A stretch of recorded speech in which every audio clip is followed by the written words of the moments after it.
السلام علیکم اسٹوڈنٹس، امید ہے کہ خیر و عافیت سے ہوں گے۔ آج ہم اپنے اخلاق حسنہ چیپٹر کی ایکسرسائز کرنے لگے ہیں، تو سب سے پہلے ہم کریں گے MCQs۔ درست جواب پر رائٹ کا نشان لگائیں۔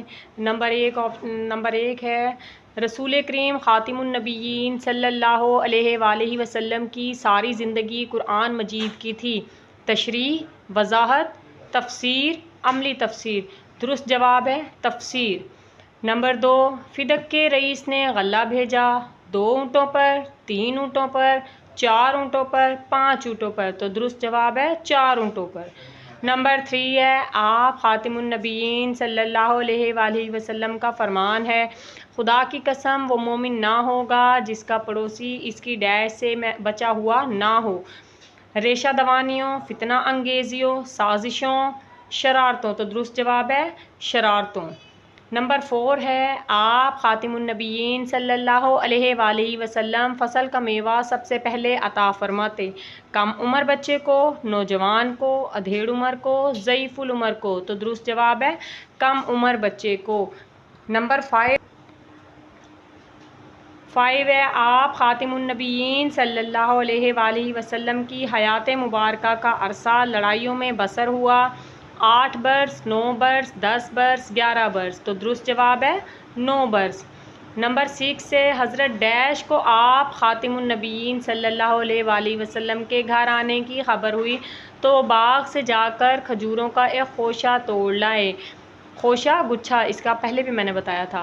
تو درست اس کے آپشنز ہیں عثمان غنی رضی اللہ تعالیٰ عنہ، ابو ایوب انصاری رضی اللہ تعالیٰ عنہ، ابو عبیدہ رضی اللہ تعالیٰ عنہ، سلمان فارسی رضی اللہ تعالیٰ عنہ، تو درست جواب ہے ابو ایوب انصاری رضی اللہ تعالیٰ عنہ۔ تو سوال نمبر 2 ہے ہمارا، سبق اخلاق حسنہ کے متن کو مد نظر رکھتے ہوئے سوالوں کے جواب لکھیں۔ سوال نمبر 1 ہے کس سے پوچھا گیا کہ حضور انور خاتم النبیین صلی اللہ علیہ وآلہ وسلم کے اخلاق کیسے تھے؟ تو اس کا درست جواب ہے ام المومنین حضرت عائشہ صدیقہ رضی اللہ تعالیٰ عنہا سے پوچھا کہ حضور انور خاتم النبیین صلی اللہ علیہ وآلہ وسلم کے اخلاق کیسے تھے۔ سوال نمبر 2، آپ خاتم النبیین صلی اللہ علیہ وآلہ وسلم گھر کے کس نوعیت کے کام کاج کرنے کو عار نہیں سمجھتے تھے؟ تو اس کا درست جواب ہے کہ آپ صلی اللہ علیہ وآلہ وسلم اپنے پھٹے کپڑے آپ سی لیتے، اپنے پھٹے جوتے کو خود گانٹھ لیتے، بکریوں کا دودھ اپنے ہاتھوں سے دھوتے، جیسے کام کاج کرنے کو عار نہیں سمجھتے تھے۔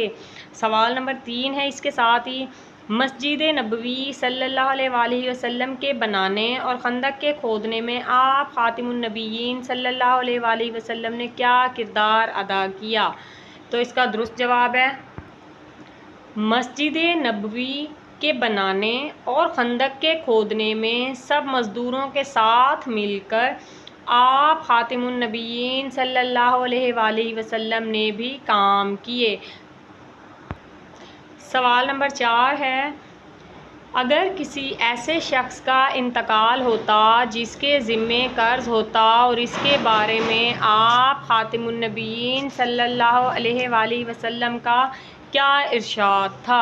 تو اس کا درست جواب ہے کہ اگر کسی ایسے شخص کا انتقال ہوتا جس کے ذمے قرض ہوتا اور اس کے بارے میں آپ خاتم النبیین صلی اللہ علیہ وآلہ وسلم کا ارشاد تھا کہ جو مسلمان مر جائے اور اپنے ذمے قرض چھوڑ جائے تو مجھے اطلاع دو، میں اس کو ادا کر دوں گا۔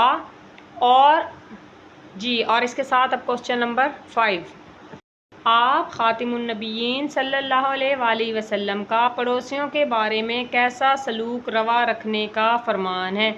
آپ خاتم النبیین صلی اللہ علیہ وآلہ وسلم کا پڑوسیوں کے بارے میں اچھا سلوک روا رکھنے کا فرمان ہے۔ آپ صلی اللہ علیہ وآلہ وسلم نے فرمایا خدا کی قسم وہ مومن نہ ہوگا، خدا کی قسم وہ مومن نہ ہوگا۔ صحابہ رضی اللہ عنہ نے پوچھا کون یا رسول اللہ صلی اللہ علیہ وآلہ وسلم؟ فرمایا جس کا پڑوسی اس کی شرارتوں سے بچا ہوا نہ ہو۔ جی اس کے ساتھ ہی ہماری ایکسرسائز مکمل ہوتی ہے. اپنا بہت سارا خیال رکھیے گا. ویڈیو کو لائک اور شیئر کرنا مت بھولیے گا, اور مزید ویڈیوز کے لیے جو ہے چینل کو سبسکرائب ضرور کر لیجیے گا. اللہ حافظ.